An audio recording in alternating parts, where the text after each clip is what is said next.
Today's UCF Public Policy event, Homefront, Navigating Florida's Housing Crisis and the Future of Our Communities. I'm Dr. Stacey Malloret, and here at the University of Central Florida will serve as the moderator. Thank you all for joining us today, whether you're faculty, staff, students, community members, or watching our live stream. Your presence underscores the importance of this conversation. Florida's housing landscape presents unique challenges that touch all of our lives. Our state continues to experience unprecedented population growth while facing limited housing inventory, rising costs, climate vulnerabilities, and complex policy debates. The median home price in Florida has increased by nearly 40% since 2020, while rental costs have similarly increased substantially, creating barriers for many Floridians seeking stable housing. Today's discussion couldn't come as, or couldn't be more timely as we examine the intersection of policy, economics, community needs, and lived experiences. Our goal, come on in. Our goal is to foster understanding of both the challenges we face and potential pathways forward for creating more sustainable, accessible, and resilient housing solutions across our state. I'm delighted to welcome our distinguished panel of experts who will each introduce themselves and bring diverse perspectives to today's discussion. So we're going to just start with introductions with Senator Brandeis.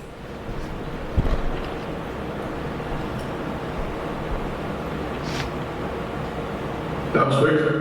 Thank you. Hi, I'm Jeff Brandeis. I'm a former state senator. I served in the legislature from 2010 to 2022, where I worked on a variety of different issues.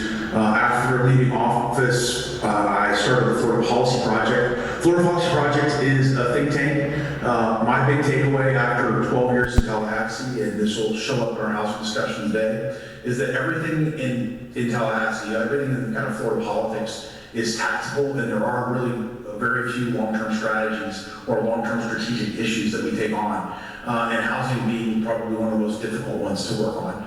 And so I look forward to the conversation. Prior to joining the legislature, I was an Army officer. I spent 11 years in the military, 2003, 2004 in Iraq. And I own a family lumber business, so I'm very involved in this side, and the property insurance side. I'm the chairman of a property insurance company in Florida as well, and I work on a variety of other projects. But the Florida Policy Project focuses on 4 policy areas, really looking at best practices and trying to drive better outcomes. And those 4 policy areas are insurance, housing, transportation, and criminal justice and prisons. Thank you. I'm going to ask the other panelists to introduce themselves. We'll start with Jax.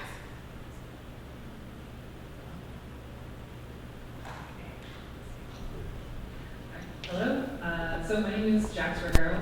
I'm an administrative assistant 2 here at UCF. I've worked here since 2018. I am here because I have experienced homelessness multiple times in my life, most recently while working here with a degree and working 40 hours a week. I am a single parent, and so in discussions will come up just other factors that kind of can impact homelessness and affordable housing and just issues surrounding that. Good afternoon, everyone. I'm Fernando Rivera. I'm a professor of sociology. I'm also the director of the Puerto Rico Research Hub.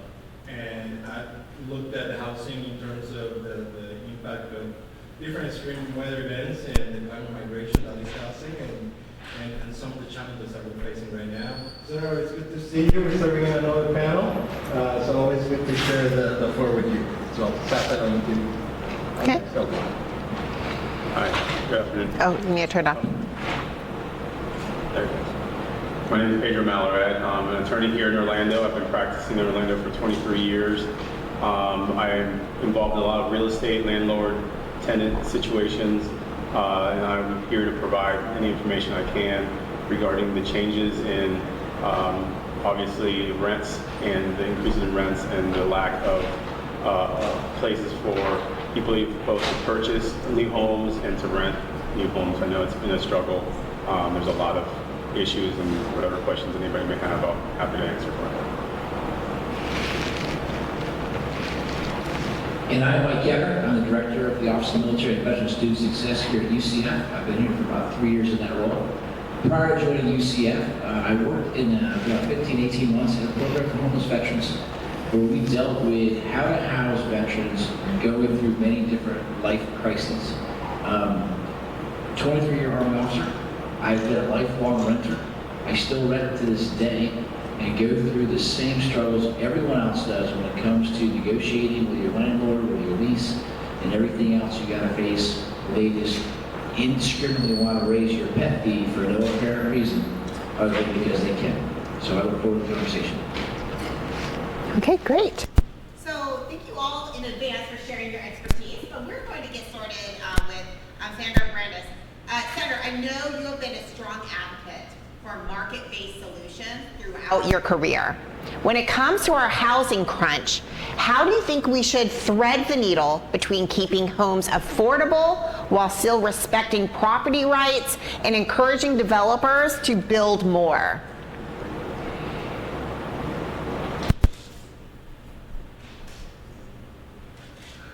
It's a complicated issue. It's one where we have an incredible amount of demand and a limited amount of supply. And so it's really basic economics 101, where we have to get more supply of the right type of housing online, recognizing that for decades, Florida has focused on single-family homes on quarter-acre lots. Our research really highlights that there are a number of things that the state needs to be doing and that local governments need to be doing to allow for more units to be built on single-family lot land. That includes upzoning, so allowing duplexes and quads on what is traditionally single-family home land, allowing for accessory dwelling units, allowing for things like lot splits. What we see in appreciation of value really is a couple of different things. One, inflation has hit land incredibly hard, and two, building costs have exploded over the last few years. You can't build a new apartment in Orlando for less than probably $280,000 to $350,000 a door right now, and that's at an affordable unit. That's what the building cost would be for that unit when you factor in land costs as well. And so we're really going to struggle as a state to provide the resources on a statewide basis with 23 going to 24 million people, 130 million tourists, but let's just focus on the 23 million residents. We're really going to struggle to build large-scale units. And my argument is that the state's traditional ship and sail do not work, and that there's not going to be enough government money to allocate to these resources, to building apartments. We have to be focused on market generating activities and focus on the private market, not rely on government for the solutions here. There just isn't enough resources at scale on a state like Florida to really make that work or really even make a dent. I mean, oftentimes ship and sail and kind of affordable housing developers, they may be bringing on 1 or 2 projects in a community every year. And by community, I mean Orlando every year. Well, that's nowhere near enough to deal with the supply demand, the supply challenges that the state faces. So what are the market-based solutions that we can find in order to deal with that, in order to bring on more supply? That has to include moving away from traditional single-family homes on quarter-acre lots, because one, it just continues to push out sprawl. And frankly, what people want to live is closer to their communities. So we have to add density into communities that are traditionally single-family home communities. And the way that we do that is by incentivizing developers to redevelop as well as develop on single-family home lots with more units. Accessory dwelling units is probably the shortest cut. That's a garage apartment, granny flat, whatever you want to call it. That's by far the shortest cut. But you'd be shocked to realize how few communities actually allow for garage apartments. And that's an area that we think needs to be addressed. If you wanted to split lots in a community today or in a city today, oftentimes that takes a city council meeting, a 45-minute hearing per lot. And that's months of time that we're spending just splitting a lot in half to allow for 2 residents or more to be built on that traditional single-family lot if we were splitting it. So we've got to be able to streamline the process, We've got to focus on market rate solutions that use traditional banking models, because there is just not going to be enough resources at the state to supplement all of the types of housing that we need. But frankly, we need a strategy.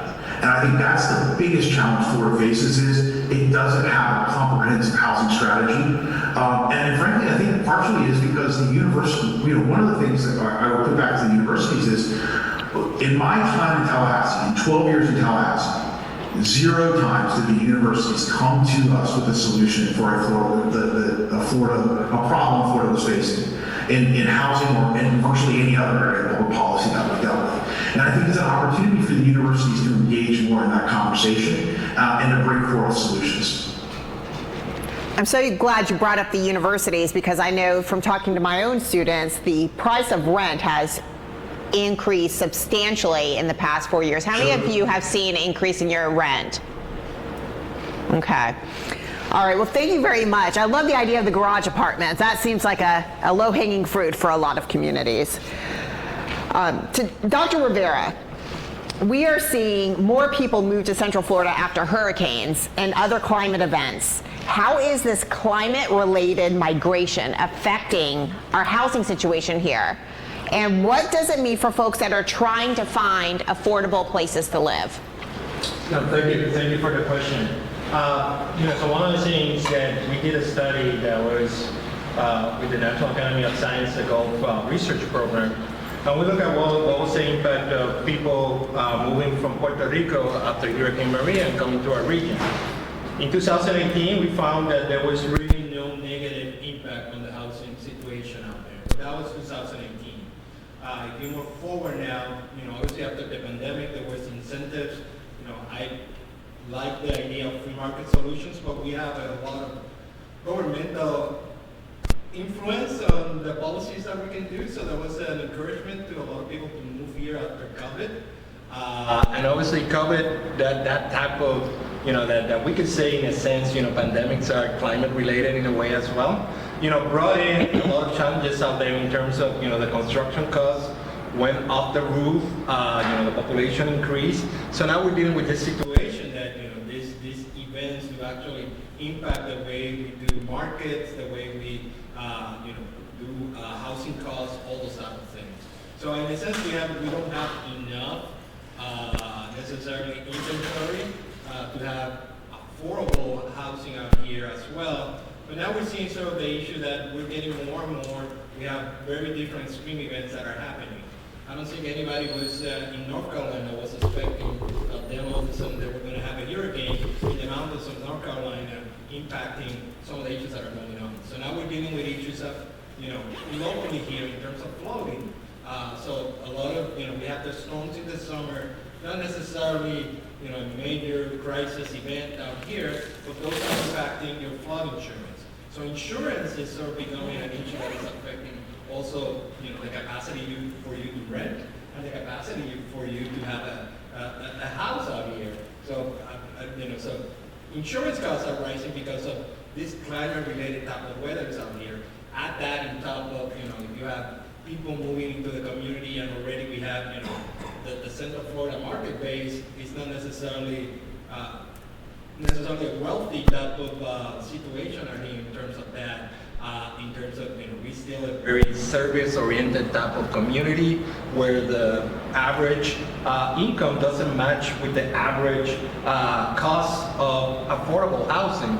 So we have a real issue in terms of, we don't have enough inventory, the climate is changing, we have people coming in, we have incentivizing people to come here, and now we're seeing some kind of like a shift, and at some point, and I think we're at the point that is absolutely unsustainable, and I agree with you, we certainly don't have a plan out here. I'm going to put you a little bit on the universities and all those type of things. We recently have Puerto Rico Day in the capital out here in Tallahassee, and actually the results of surveys that we did in the summer that including housing was sort of the part of the discussion out there. So we brought those results up to Tallahassee, and we asked the heads of agencies to actually comment on this.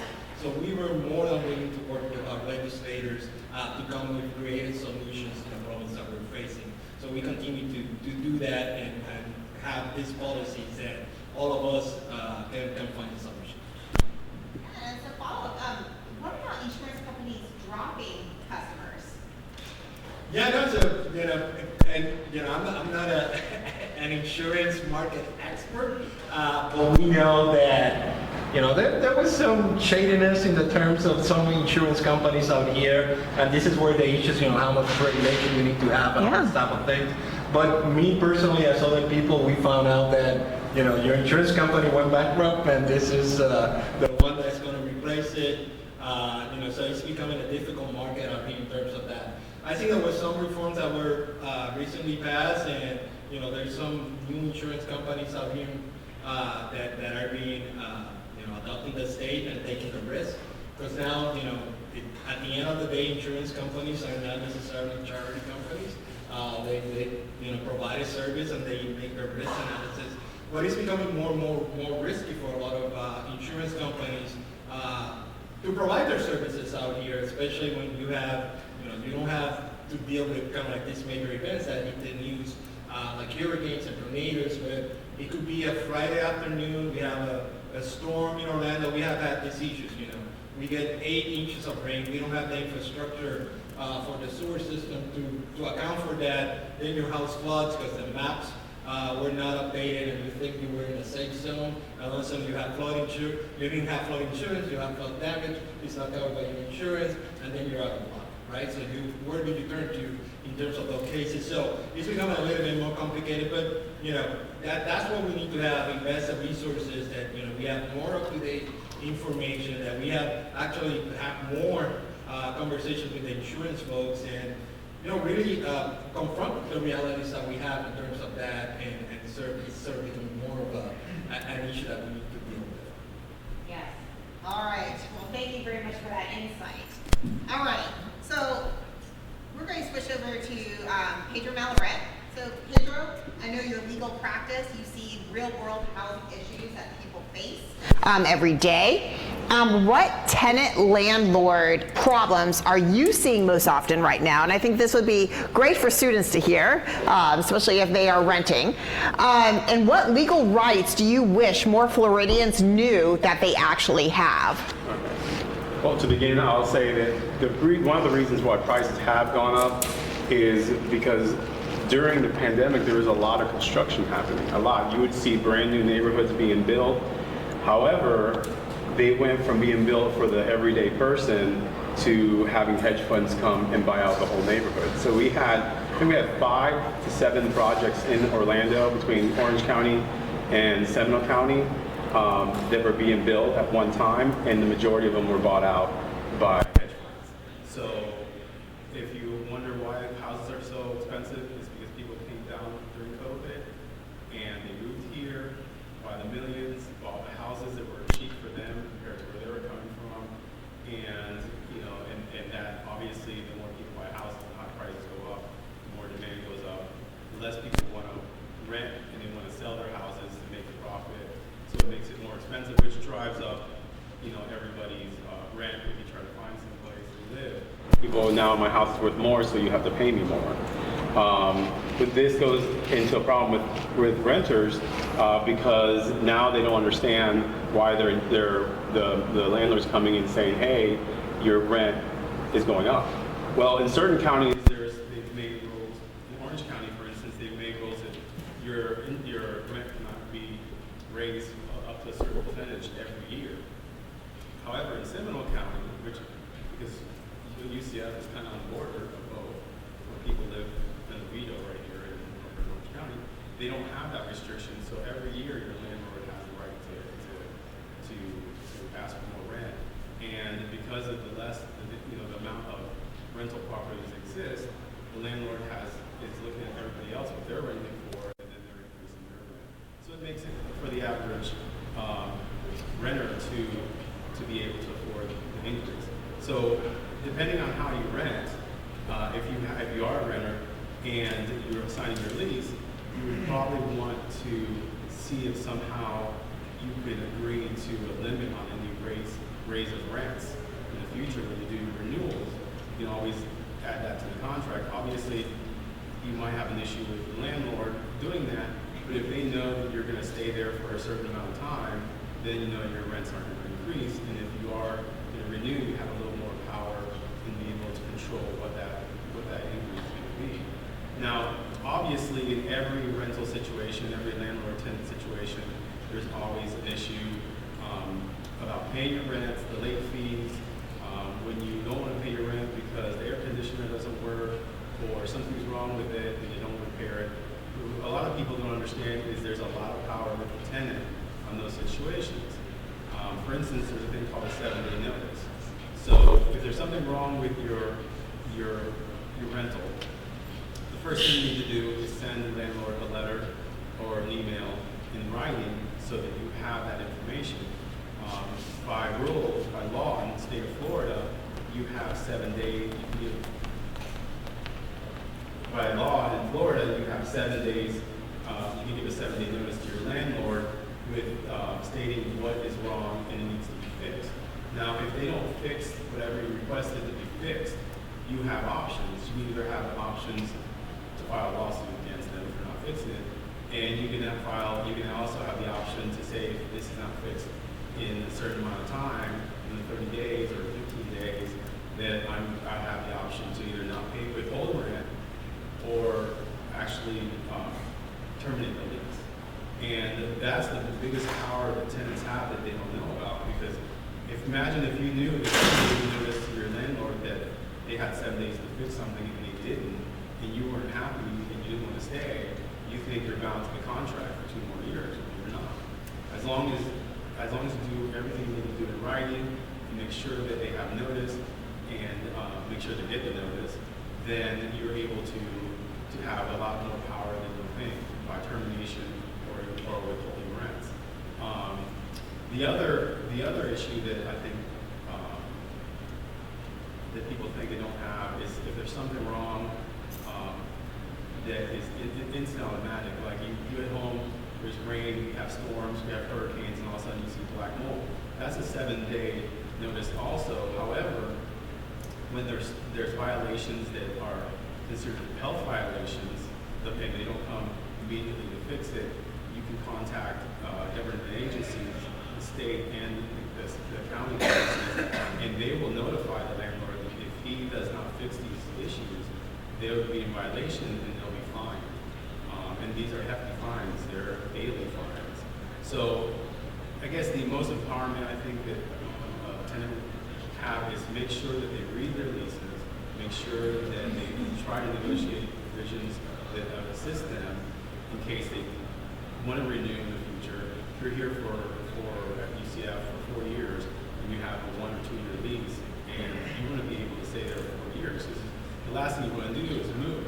And if you have controlling increase, then you don't have to go out and suddenly pay $400 a month and go to 7 or 8 because you have no choice. So before you enter an agreement, you should read the agreement, make sure that you try to negotiate any alternatives.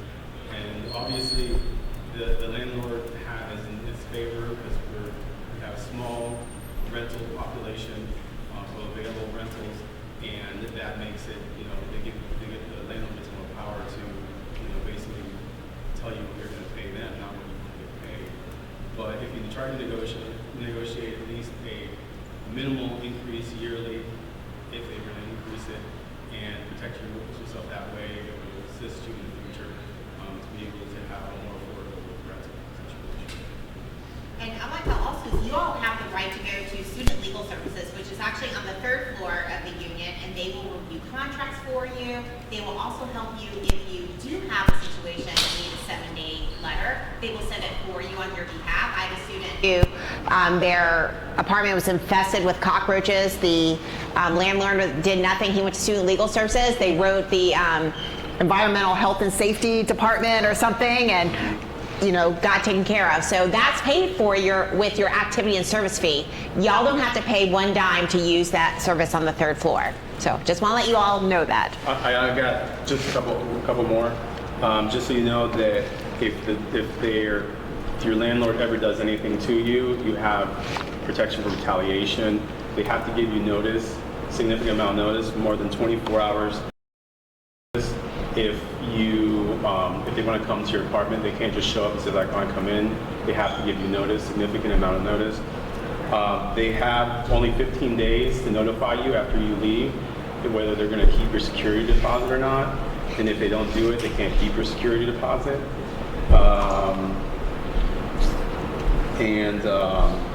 In order to evict you, they can't just come and throw you out. They have to get a court order to evict you, and that's a lengthy process by itself.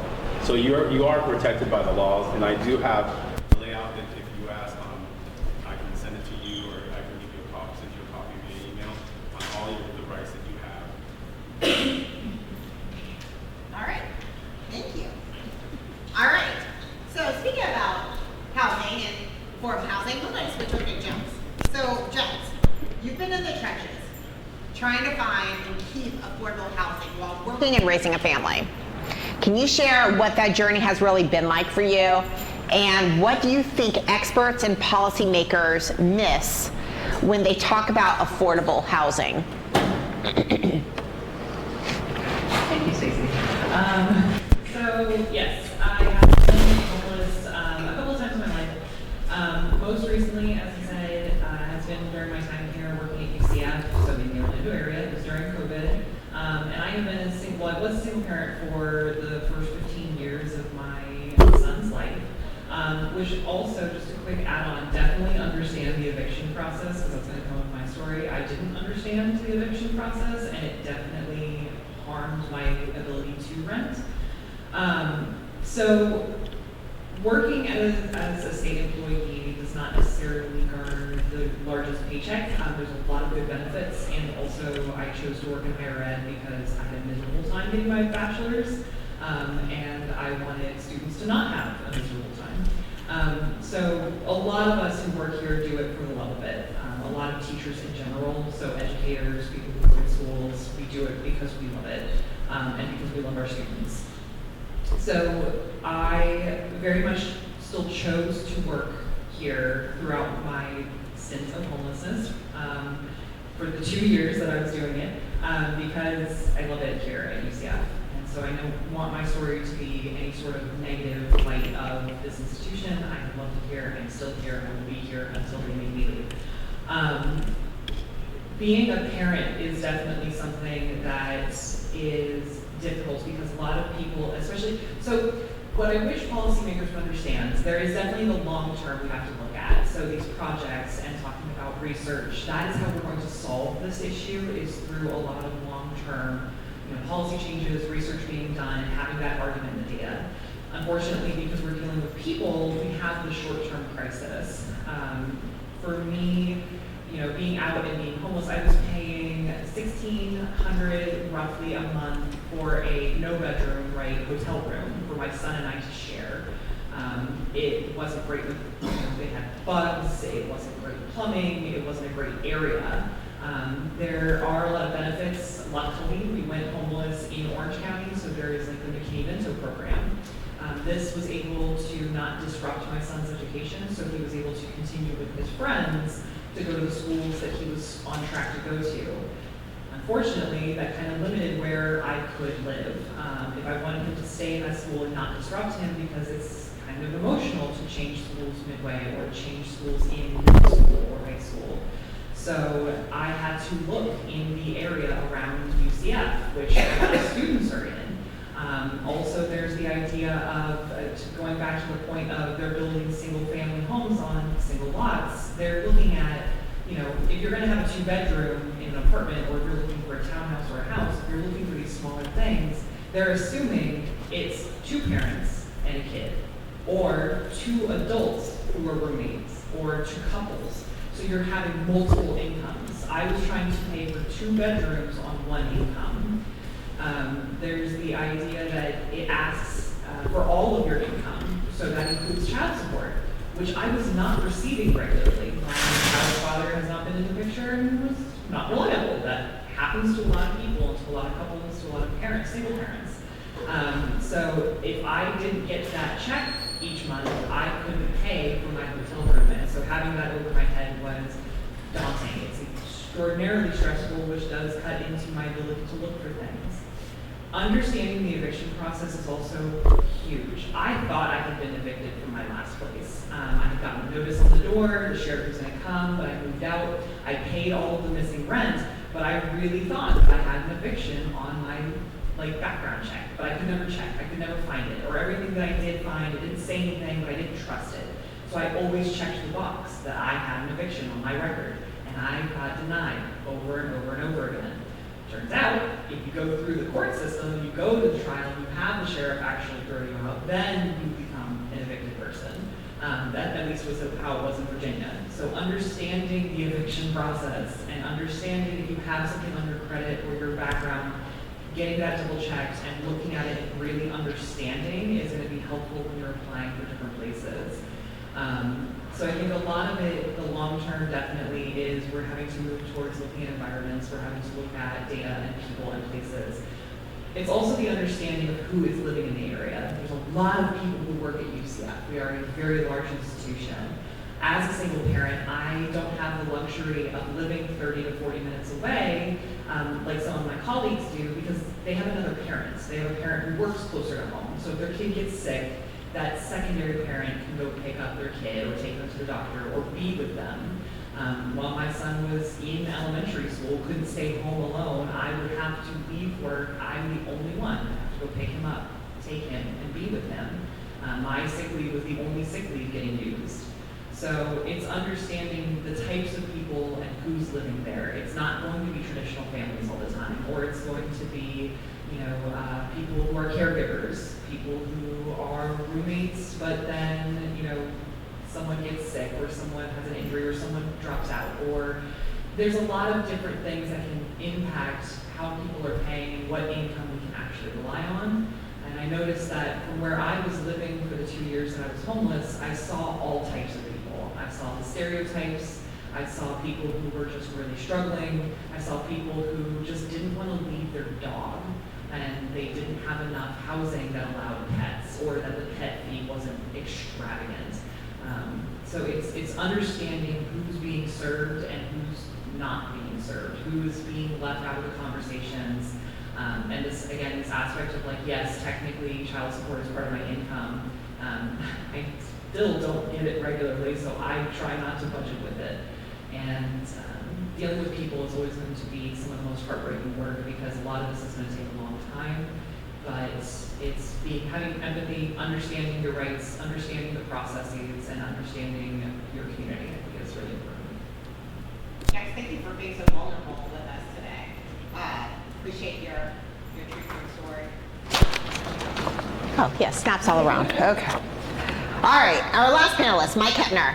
So Mike, with your background working with homeless veterans and now at UCF, what unique housing hurdles do veterans face here in Central Florida? And how could our policies do a better job in helping them find stable homes? Stable homes, that's the key. When I started out working in homeless veterans, my very first case was a homeless veteran who had just graduated from UCF with a master's in engineering. He'd been living for 3 years on his monthly housing allowance. At the time, it was about $2,400 a month, and he was paying for his hotel room. And when it came time to graduate at UCF, he did not have any plan in the world. Didn't realize that the day he graduated, his housing allowance stopped, and found himself broke because he was living such a great life with the money he was taking in from the government, that he got thrown out of his hotel room. Had to get him set up, had to get him a new place, had to help him find a job. UCF Masters in Engineering. It's not that hard to find a job. When we talk about homeless veterans, there's several different hurdles that a homeless veteran will face. It's the income. When you leave the military, there is no set amount of income you have. You didn't save a lot of money while you were in the military. You're not meeting 2 times rent to put down your deposit. You're not having a security deposit. You're just hoping. Because when you're in the military, they either assign you housing, or you live by the base, and every landlord around the base knows exactly what your house allowance is, and as long as you give it up, they're going to give you the lease. It's just the way it works. That's not the way it works in the real world. You actually have to have sometimes the rent to get a deposit down. You also face different crises. There's a huge mental health crisis with the military that landlords are afraid of because there's a perception that a veteran with PTSD is going to freak out and smash holes in the walls, and they're going to let their dog run crazy, and they're going to be out of control. All false. We're not all lunatics, I promise. But we also face what I consider to be the greater problem, and that is under and unemployment. In the veteran world, why I said stable housing is the key. Last year, 2024, for the point in time count, there was almost 33,000 homeless veterans in this country. Awesome news, that was a 7.5% decrease in the number of homeless veterans. Largely because the VA housed 48,000 veterans last year. Seems like a great news story, right? The problem is the VA funds only work for 9 to 12 months, and then they're gone. So if you follow the VA's housing first model, where they put you in a home, they pay your rent, they pay your utilities, they give you money for groceries. There's not a lot of incentive for a veteran to go find a job because the VA's paying for it. But when that 9 months is up and that money is gone, they're on the run. And that's why I talked about stable first. When you have a veteran go to one of the programs, our role as a case manager was to get them into some sort of skills training. Get them into a program where they can develop workforce skills. I had a gentleman who was 60 years old. 60 years old, lost everything. Couldn't pay for his rent, couldn't pay for the land he was on, no future. I put him into a 6-week truck driving school. This was in 2021. 4 years later, talked to him 2 months ago. He's making 6 figures.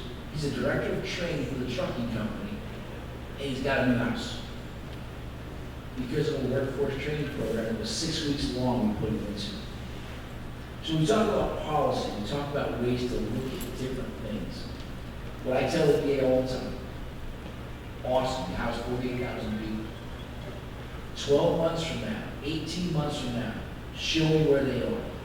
Because if you're not giving them the help they need for mental health, for workforce development, they're all going to right back on the street. So for me, as I look at policy and talk about policy, it always centers on what are we doing to make the person stable? How do we make them stable so they can maintain their housing? And I think to me, that's the key element. That seems like a great program for a lot of people to go into. So thank you for being a part of that mission, that work.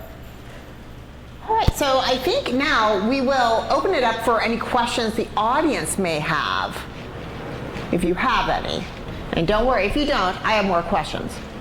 But wanted to give you all a chance if you had any. Anyone have any burning questions? Yes. Can you help out to the mic? Oh.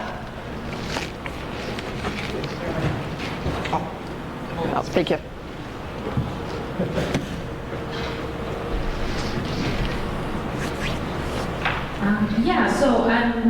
I have a question more probably for those that deal more with the housing at UCF, because I'm curious to kind of like get your takeaways on like how we can make student housing better in terms of not only the conditions themselves, because I mean, you hear all sorts of stories like very small places with 4 or 5 people, and most of the time also issues for graduate students or like junior scholars that they find themselves with very like little income, and then probably all that they can afford is like student housing, but maybe they have a family, so it becomes kind of like difficult for them to share, their space. So, throughout the years, I've noticed that there's a lot of like overlook on the graduate students, and not enough like space for them to kind of be matched with other graduate students eventually to share. And so I wonder if there's anything in the making regarding that. Student housing at UCF. So in the veteran space, I'll talk about two aspects. One, the veteran space, and two, is the parent of what I hope to be as an incoming UCF freshman, if he makes the right choice. Housing is a struggle here at UCF for our student population. If you are lucky enough to be housed in one of the towers here on campus, you're golden. It's easy. But the reality is, housing on campus is so limited, and I'll give you an example why it's hard for the veterans, for military students. We had a service member leaving the military, Joint Base Lewis McCord, state of Washington. He was getting out in June. He'd been accepted to UCF to start in August. Never once did he think about housing. Got in his car, way out here, and drove way down here. Took 3 weeks to meander across the country, taking his good old time, having a blast. Shows up here in the middle of July thinking he's going to walk right into an apartment. There's nothing available. So now this young man who's about to start his studies is living in his car behind the Walmart because he can't find a place to live. And that's one of the things that we find for the military population. There's no readily accessible anywhere to go. So we started working with housing here to say, okay, just give me 10 rooms for the first 2 weeks of a semester, or 2 weeks before a semester. So if I have a transition service member, I've got somewhere to put them while we've got housing for them. Looking at it with my son, who I hope makes the right choice. Housing up here, if he chooses to live on campus, great, but looking off campus, by the time you get here, it's going to be better because more and more housing developments are going up for students. But you're right. You have to find the right people to rent with. You have to find the right location to be in because there are spots out there where we've got students, just students who work for me at the Military Vet Center, who are staying in an apartment with 6 people. And not just the stress of being with so many people, the inability to study because there's people screaming and hollering all the time, they've got their parties going on. It leads to a lot of frustration for students. It's not the type of environment they're in. So overall perspective right now, we're struggling. But with the developments that are going up right now for students here around campus, there is a bright future for what student housing is going to look like, I think. Thank you. Yeah, and I think it's tough for new students, especially because the returning students are re-signing your leases in October, November.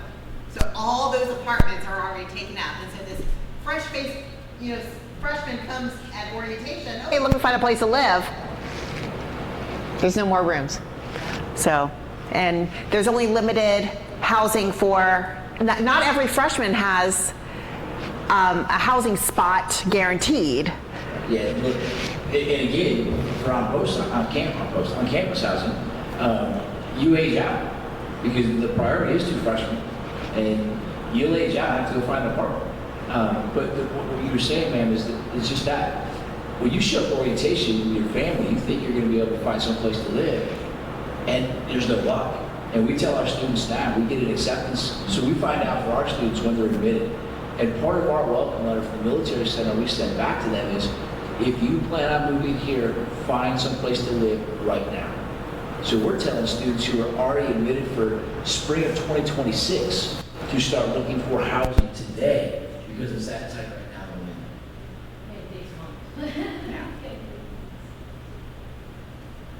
Any other questions from the audience? Up in the back here. And then we can grab this mic for you.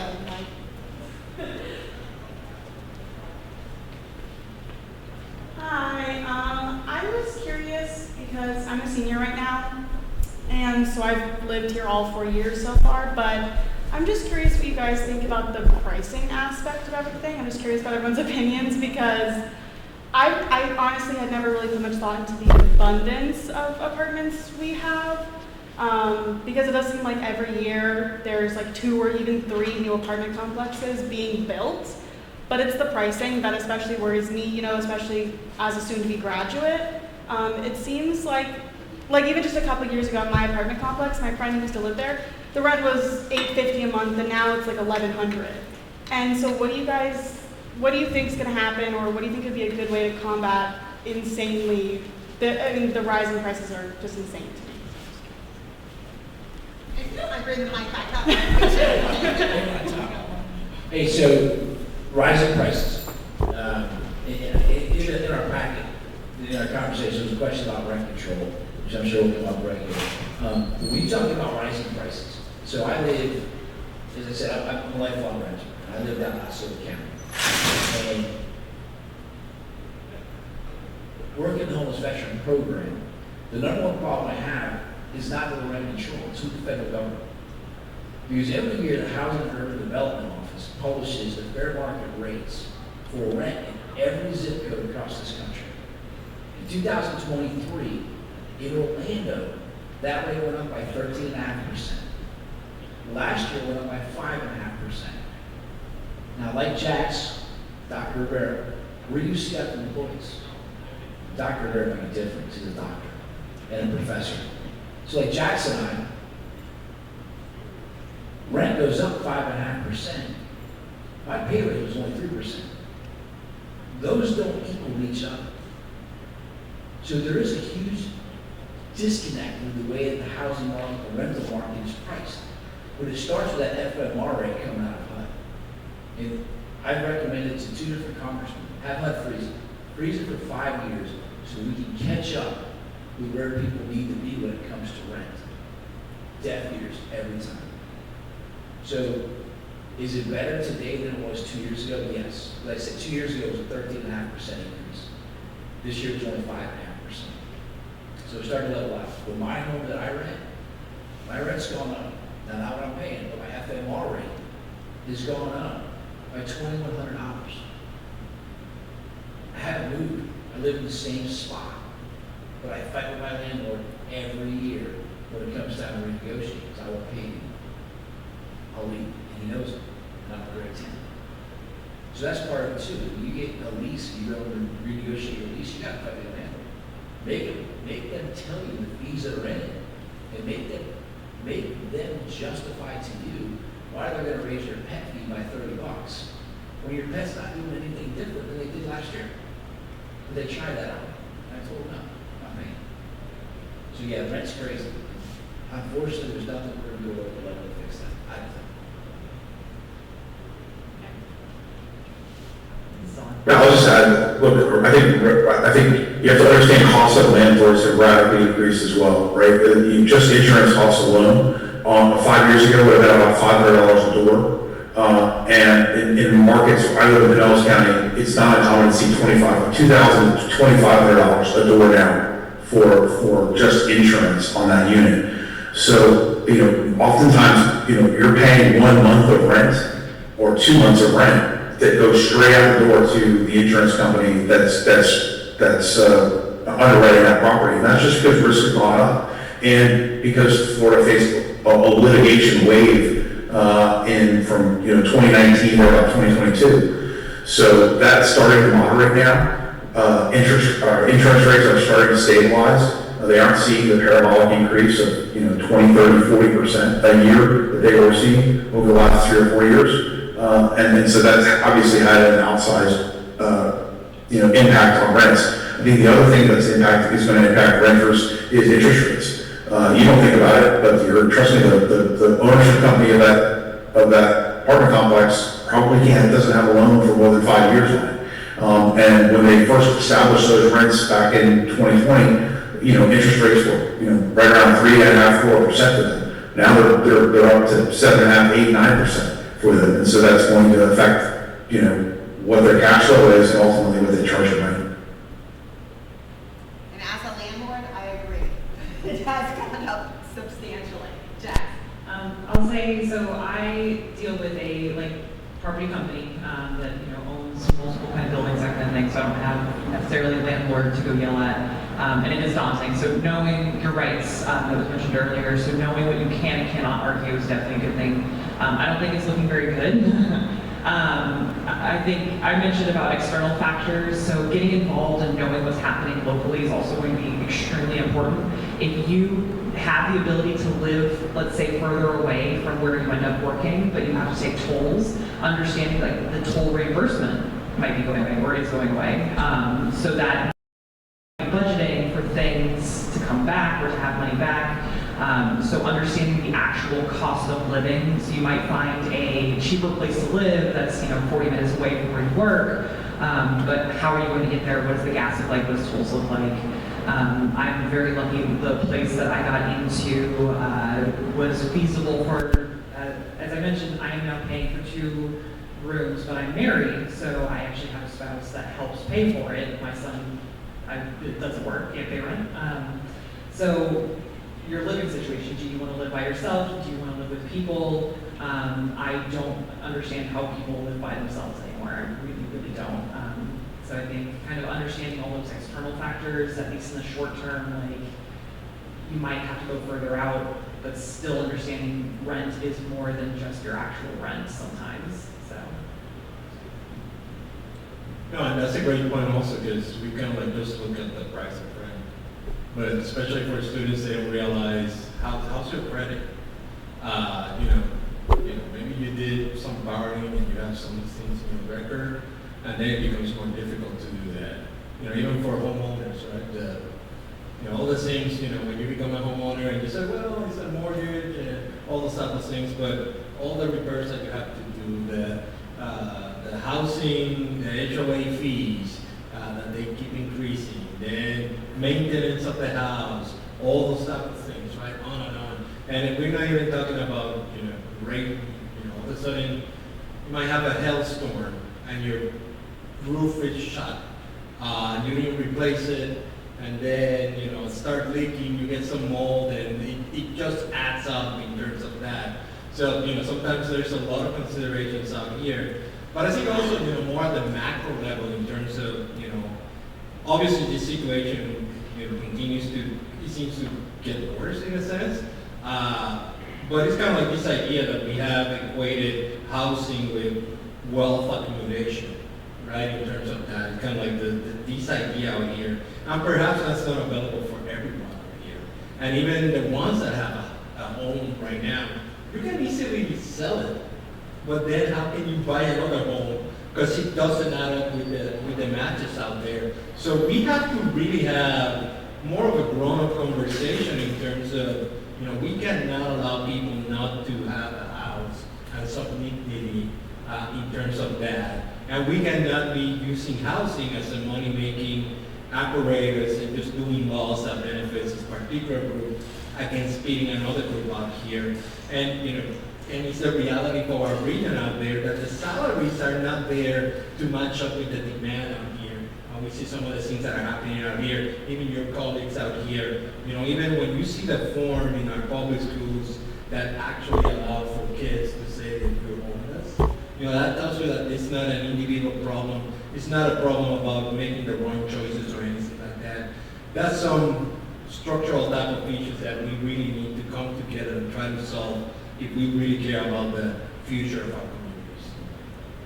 Well, this has been a very engaging and exciting conversation. So I want to conclude today's discussion. Unfortunately, we're out of time, but I want to express my sincere gratitude to our exceptional panelists for sharing their insight, expertise, and experiences and personal statements. The complexity of Florida's housing challenges requires exactly this type of multifaceted dialogue.